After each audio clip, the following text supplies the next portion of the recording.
माझ्या कामाच्या निमित्ताने मी नेहमी अंबाहून दिल्लीला एका मोठ्या टेक्स्टाईल कारखान्यात जात असे. माझा गाव कापड व्यवसाय असल्यामुळे तेथे फेऱ्या मारणे भाग होते. याच दरम्यान माझी भेट झाली एका तिथल्या विभागात काम करणाऱ्या शिल्पा भाभीशी. त्यांचं वय साधारण 32 वर्ष आसपास होतं. त्या अत्यंत सुजाण देखण्या आणि सडपातळ बांध्याच्या होत्या. त्यांच्या बोलताना वेगळाच आपलेपणा जाणवायचा. व्यवसायानिमित्त आमची ओळख झाली आणि हळूहळू ऑर्डर वेळेवर पूर्ण देण्याची शिल्पा भाभीची स्वतःकडे घेतली. एकदा जून महिन्याची ऑर्डर खूप मोठी होती, त्यामुळे कामाचे नियोजन करण्यासाठी मी त्यांचा मोबाईल नंबर घेतला. त्यामुळे आमचे बोलणे अधिक सोपे झाले आणि दिल्लीला न जाता फोनवरून बरीचशी कामे हाताळता येऊ लागली.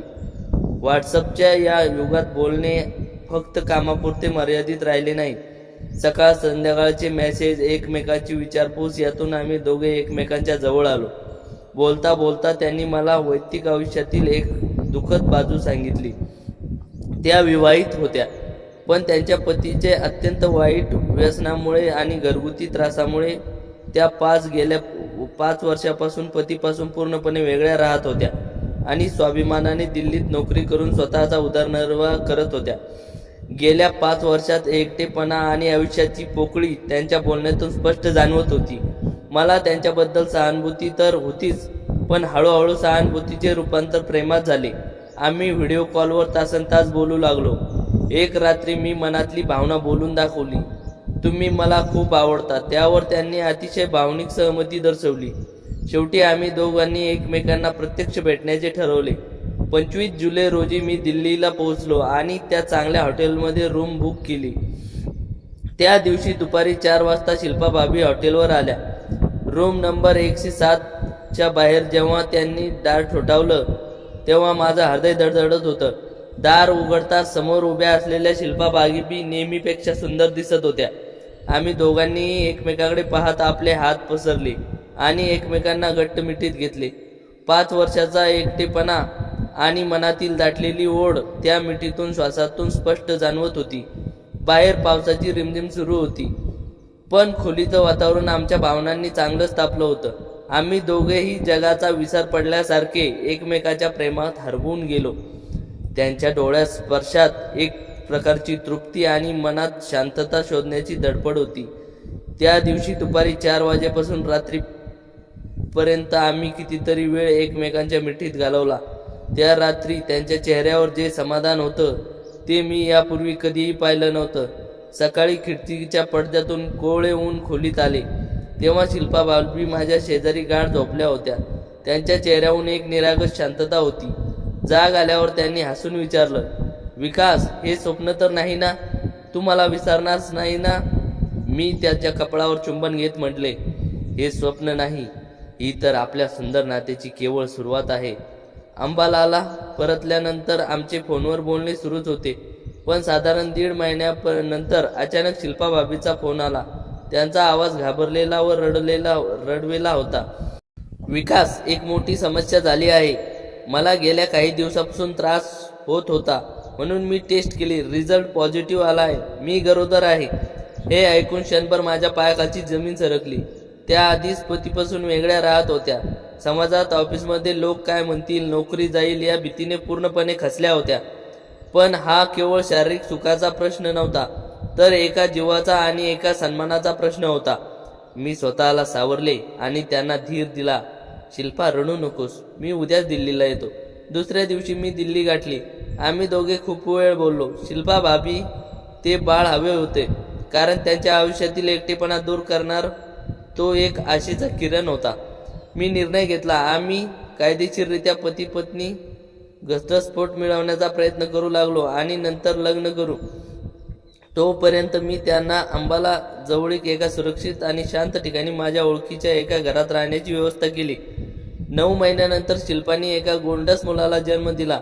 बाळाला हातात घेतल्यानंतर डोळ्यातली जे समाधान होते त्यांना माझ्या सर्व कष्टाची चीज झाले. पुढे आम्ही कायदेशीर प्रक्रिया केली आणि एका छोट्याशा समारंभात मी शिल्पा यांच्याशी रीतसर लग्न केले. जी सुरुवात एका चुकीच्या वळणावर झाली होती तिचे रूपांतर एका जबाबदार आणि सुखी संसारात झाले होते. आमच्या संसाराची गाडी आता कुठं रुळावर येत होती. तोच एका संध्याकाळी नशिबाने असा काही वळसा घेतला की आमचे धाबे दणाणले. मी, शिल्पा आणि आमचे बाळ हॉलमध्ये बसून खेळत होतो. तितक्यात दारावर बेल वाजली. मी उठून उघडले तर समोर साधारण 35 वर्षाचा, विखुरलेले केस, डोळ्यात एक विचित्र हिंस्र भावना असलेला माणूस उभा होता. त्याच्या अंगातून दारूचा प्रचंड दुर्गंध येत होता. त्याला पाहता शिल्पाच्या हातातील बाळाची खेळणे खाली निसटले आणि चेहरा पांढरा फटक पडला. तिने थरथरत्या आवाजात मागून विचारले, अशोक तुम्ही?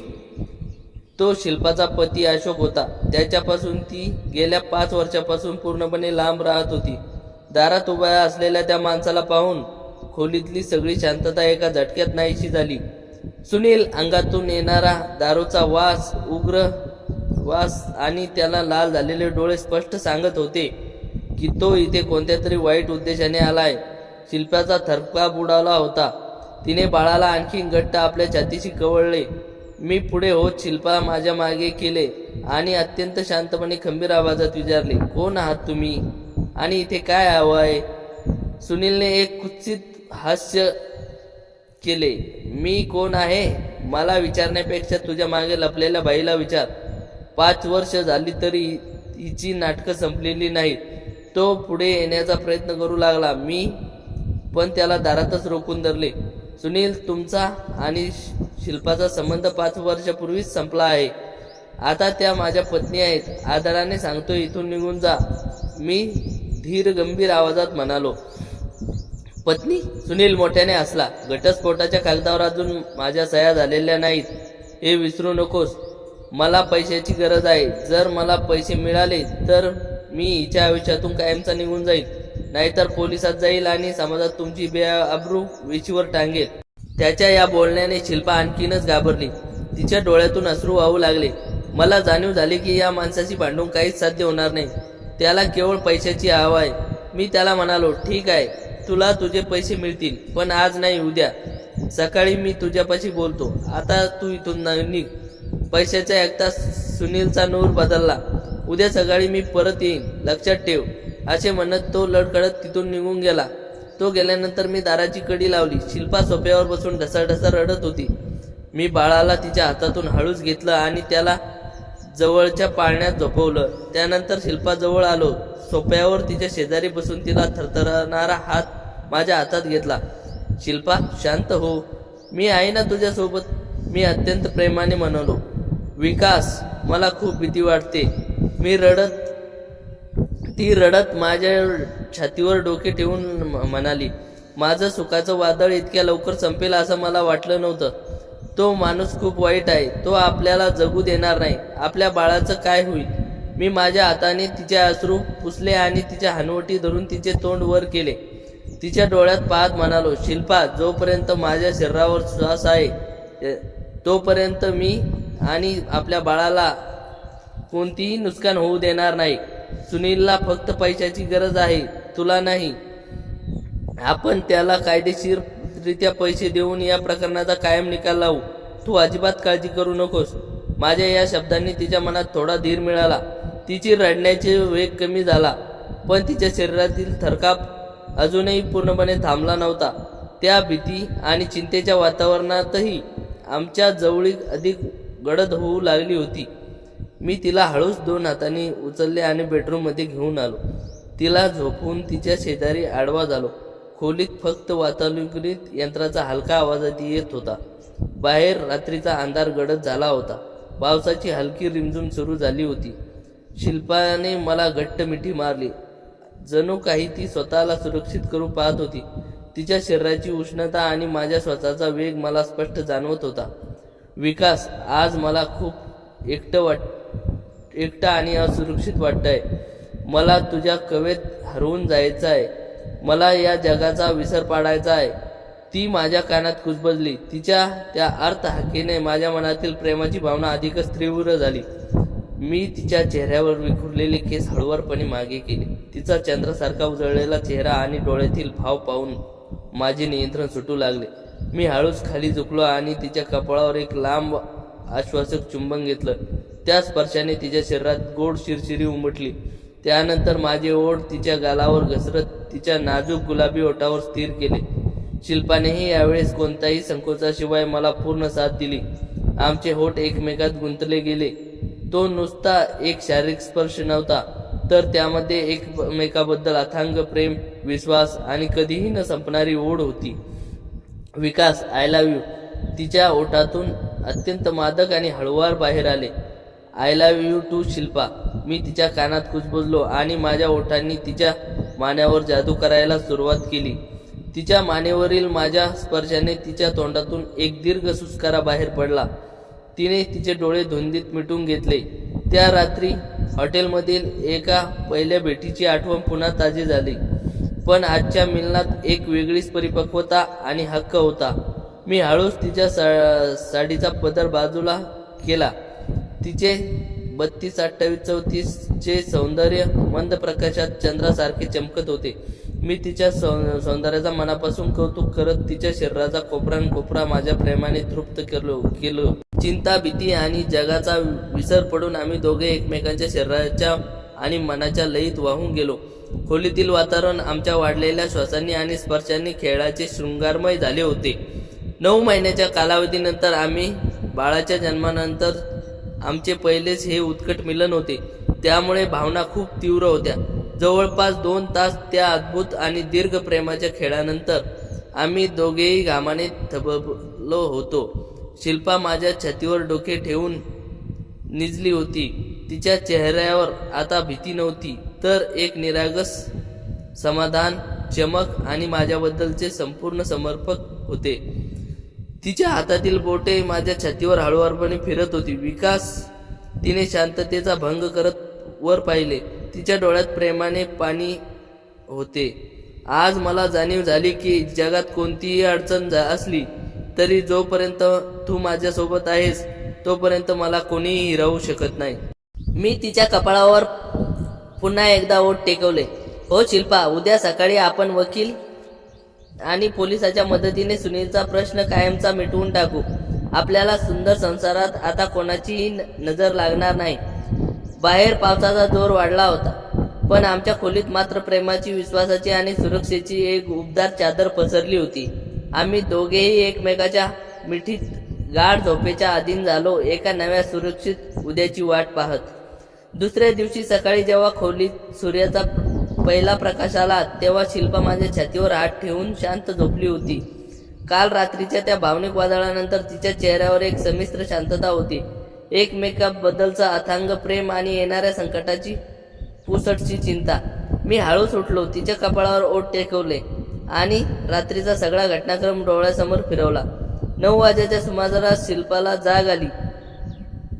तिने डोळे उघडताच मला पाहिले आणि तिच्या डोळ्यात पुन्हा तिची कालची भीती दाटून आली. विकास, आज तो येणार आहे ना? मला खूप दडपण आलंय, ती माझा हात घट्ट पकडत म्हणाली. मी तिचा हात माझ्या हातात तळव्यात घेतला आणि विश्वासाने म्हणालो, शिल्पा, मी कालही तुला म्हणालो होतो आणि आजही सांगतोय, तू एकटी नाहीस. आपण कायदेशीर मार्गाने संकटाचा सामना करू. आम्ही ठरवल्याप्रमाणे मी आधीच माझ्या ओळखीच्या एका निशांत वकिलाला फोनवरून हॉटेलवर बोलावून घेतले होते. 11च्या सुमारास वकिलाचे आगमन झाले आणि काही वेळातच सुनीलही तिथे पोहोचला.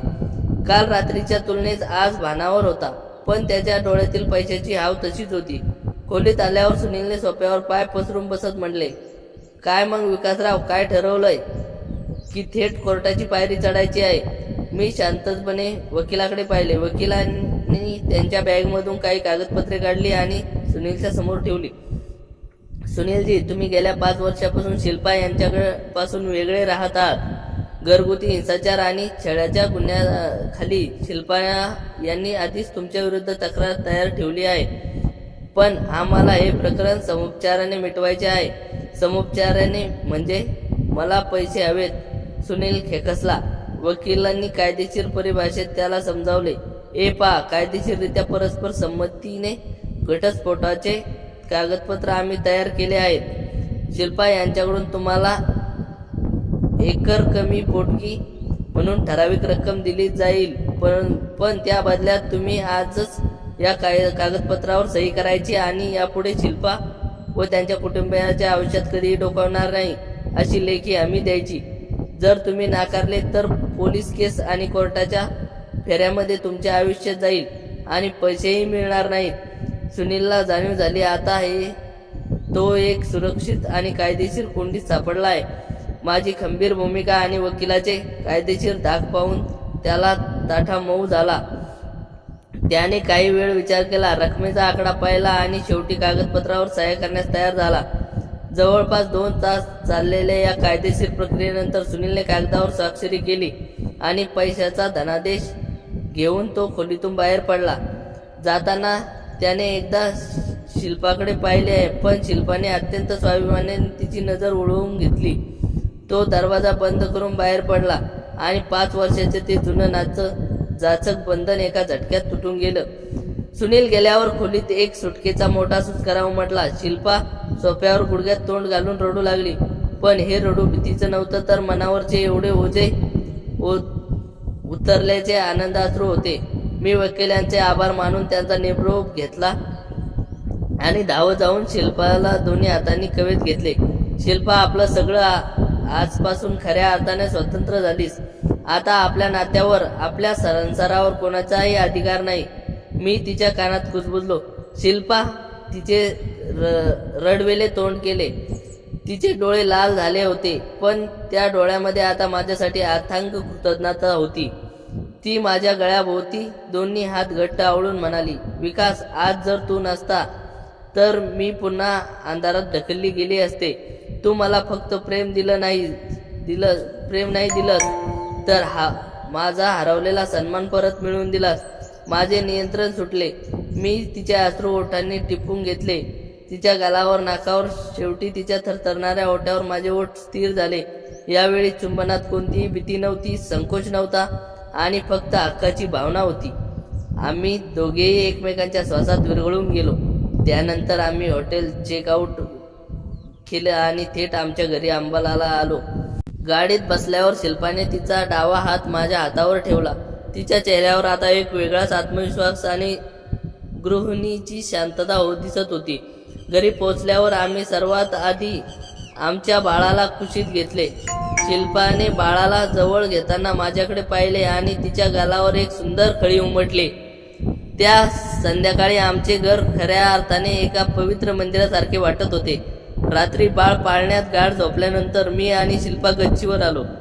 बाहेर चांदणे पडले होते आणि हलका थंड हवा सुटली होती. मी मागून जाऊन शिल्पाच्या कमरेभोवती माझ्या हाताचा विळखा म्हणून घातलाय आणि माझी हनुवटी तिच्या खांद्यावर ठेवली. तिच्या 32, 28, 34च्या त्या सुंदर शरीराचा स्पर्श थंड हवेत माझा उद्धारपणा देऊन गेला. काय विचार चालू आहे सौ शिल्पा विलासराव? मी तिच्या कानात हलकेच विचारले. शिल्पा थोडी लाजली. तिने मागे वळून माझे हात दोन्ही गाल तिच्या नाजूक हातांनी पकडले आणि म्हणाले, विचार करते, नशीब कसं असतं ना. दिल्लीच्या त्या कापड कारखान्यात झालेली एक साधी ओळख, त्यानंतर व्हॉट्सअपच्या गप्पा, हॉटेलमधली वादळी रात्र आणि आज मी एका सुखी कुटुंबाची राणी आहे आणि मी त्या राणीचा राजा, मी म्हणालो. शिल्पा मिश्किलपणे हसली आणि तिने स्वतःला माझ्या छातीवर झोकून दिले. आमच्या हृदयाचे ठोके एकमेकांना ऐकू येत होते. दिल्लीच्या हॉलमधील त्या रात्रीच्या भेटीने ज्या प्रवासाची सुरुवात झाली होती, तो प्रवास आज पवित्र, सुंदर, अत्यंत जबाबदार नात्यात सुवर्ण किनाऱ्यावर येऊन थांबला होता.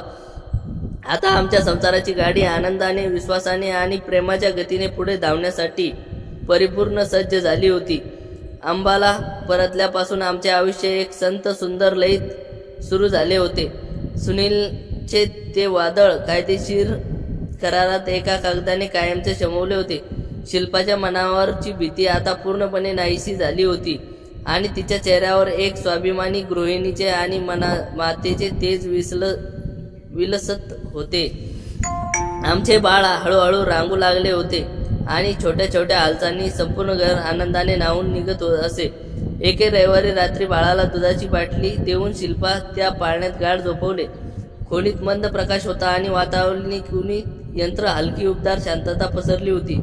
मी बेडवर डोके टेकून एका मासिक वाचत होतो, पण माझे लक्ष मासिकापेक्षा शिल्पाच्या हालचालीकडे जास्त होते.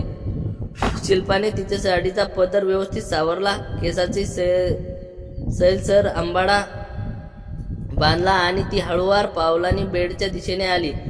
तिचे तो सडपातळ बांधा आणि 32-28-34चे ते रूप रात्रीच्या मंद प्रकाशात एका अप्सरे सारखे भासत होते.